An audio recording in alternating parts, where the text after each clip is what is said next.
Welcome back, friends, to another City of Final Fantasy Opera Omnia video. Lids87 here, and today, guys, we're going to be talking about the global side of the game because Square did something interesting. Square did something very good. Before I get into it, though, friends, please remember to like and subscribe.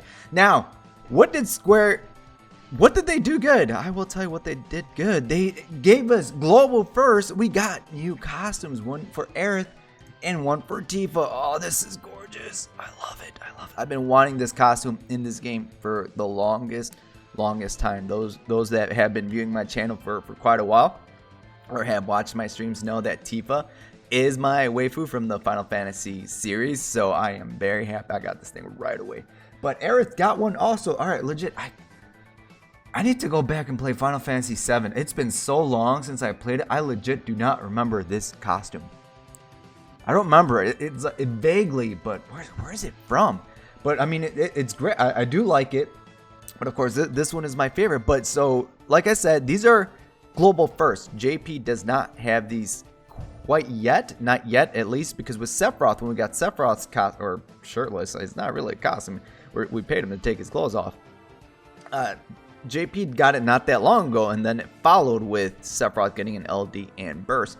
So maybe they're with the Final Fantasy 7 remake, all that wonderful stuff over on JP.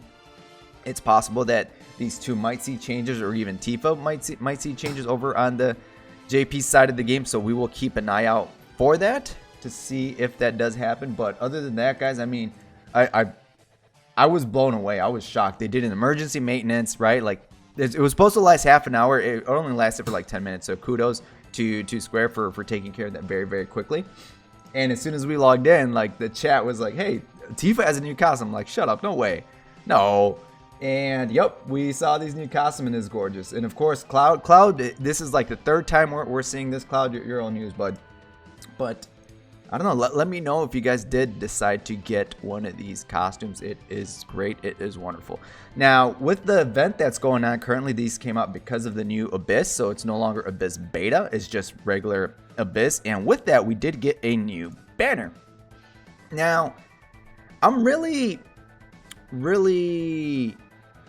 undecided about this banner in general, especially like if you're a veteran, right? There's a good chance that you might have these units already. They're EX weapons. Now, the first draw is free, so hopefully you guys were able to pick up a free EX weapon. Now, the banner itself, it's not a bad banner. Okay? It's not a bad banner. Tifa, she's a great single target DPS with delay. Cloud, he's good for his utility, and if you got his Crimson Edge, his World of Illusion weapon, you can get it from the weapon token shop for like 10 weapon tokens. He can remove buffs from the enemy when he lands a critical. It only happens once per like attack animation. And Aerith, she has some good party buffs. She has overflow, which is great. She gives 30% overflow to the entire party with all abilities, and that's pretty powerful. And she's a great burst healer. I do like her healing. Now, all of these except Aerith have their EX pluses. If Aerith got her EX plus on this banner, and you guys didn't have the other units, I would say yes, throw resources and at it. Aerith with her EX plus, she does get good. Now, Aerith, if you do have the other two units like Tifa and Cloud though, and you're hesitant about Aerith, I would say wait, because Aerith, she's supposed to get her EX plus in like 2 months. So instead of April, in May. So let me show you guys. I'm going to show you guys Vash's 1306's timeline, estimated timeline that they put together. Thank you for putting this together. And if you look right here, right next to Diabolos, this is where Aerith gets her EX plus, and Waka does get it his also, and a rework. So that's what I'm saying. Like if you have Tifa and Cloud already, I don't think you should be throwing resources on this banner. Now, as a new player, there are 3 EXs on here. Again, it's not, but I think for me personally, as a new player, I would still prefer this one, because Edge, even though he's magic, even though he's thunder, so if either of those is resisted, he can get screwed. But I guess, to be fair, same could be said about these guys, right? If melee is resisted, they're screwed. Except for Aerith, she's magic. But Aerith to newer players offers a more safety net, right? It's a little bit more forgiving if you make a mistake, because Edge, he can evade attacks that come his way. So if you're not familiar with this kit, with one of the abilities, he taunts all the enemies and he evades any attack coming his way, single target. And his EX ability gives the party a party-wide evade. Penela herself, she's a really good support, and she does healing. Also, so I'm not that blown away with the banner itself. Also because none of these units except Aerith receive anything, any type of rework, any type of adjustments in the near future. Aerith, again, she's the only one who's supposed to be getting anything EX Plus in like 2 months. Cloud and Tifa do not see anything. Cloud, he's just about to get his, he should be getting his LD and burst pretty soon on JP. And that's still several months away. So just, Cloud is, he's already getting outdated. I mean, he's still viable. You can still use him with the proper team compositions, but there are just other units that are coming out, especially for a new player, that are just can outshine these units by a lot, in just my own personal opinion. Now, the event itself, now if you're a veteran player, you should have some of these units and you should beat it. Now, the actual Abyss event itself, I like what they did, and I don't. Okay? So the way it worked before, right? Before, back in the day when we first got Abyss Beta, they had like all these weird restrictions. Bring a red gunslinger, I don't know, so you had to bring your 35 CP non-awoken Saz or King. And now here they introduced something called codes. Now codes, they're pretty much restrictions, or they have effects. And in this case, for example, on the first floor of these factories, that come on, this is the freaking Mako reactors. Let's be real, these are the Mako reactors. And these codes, they have buffs or debuffs, and when you click on them, they'll show right here, allows only Final Fantasy VII characters in battle. Now, if you're a new player and you don't have Final Fantasy VII characters, you're pretty much screwed.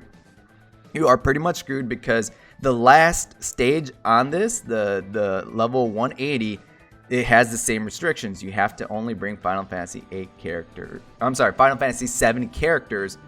to the final stage. And I've been seeing runs, and a lot of people have been bringing Zack, have been bringing Cloud, Team Soldier all the way, right? And Sephiroth. So I guess if that's the case, throw some tickets and see if you get some EX weapons just to do this. I wouldn't go too crazy, because if the rewards were a lot more, because right now, like, these are the rewards, it's just 5 nuggets for a new player to max out like 3 or 2 EXs, right? Tifa and Cloud's just for 5 nuggets, in my opinion, is not really worth it. So I'm curious how these are going to go forward in regards to the restriction, because I don't know about you guys, but if we get something for like Final Fantasy 2, I'm screwed, because my Final Fantasy 2 roster is pretty much non-existent. I don't have really any of their gear, just to put an example out there. So we'll keep an eye on these and see how they go forward. Now, I'm curious though, if this Abyss event itself, if there's going to be another banner that runs alongside it with more Final Fantasy VII characters in it, because if you guys look right here, this is open for 21 days, so there is plenty of time to build up said characters if you don't have them and you happen to pull them from like the free multi-draw, for example. But this banner goes away on April 6th. So will there be another banner as part of the spring event, like before the current Abyss ends, that maybe has, like, I don't know, Kate Sith, for example, Vincent or Sid, just other Final Fantasy VII characters, or maybe even Zack, reruns of Zack and or Sephiroth, right? More updated units to help you guys clear out these Abyss Final Fantasy VII restricted stages.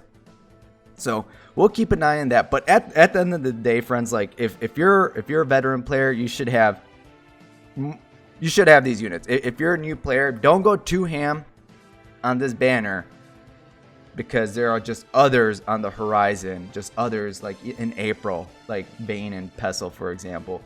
After that, we have the Lightning Shadow and Hope banner. I would rather you guys really save up your resources for. It's not a bad banner, but if Aerith's EX Plus was on here, then I would say, by all means, go for it. Yes, get this. All right, friends, so that is it for this video, friends. That is my thoughts on the current Abyss, about the new costumes. Be sure to let me know down below in the comments. All right, I want to hear your feedback on what do you guys think of the costume. Me personally, I got Tifa's costume. I love it. She's rocking it. I love it. It's amazing. What are you guys' thoughts on this banner? Because I know there was a few people in my Twitch when I was streaming that they were not excited about this banner at all. Like, they were like, what would it? No, if Aerith came with her EX Plus, it would have been so much worth. But as it is, they were not happy about it. And what do you guys think about the Abyss event? If specifically those that don't have Final Fantasy VII characters, I want to know your thoughts about the Abyss events. All right, friends, so thoughts in the comments. And until next time, friends, good luck and have a good one.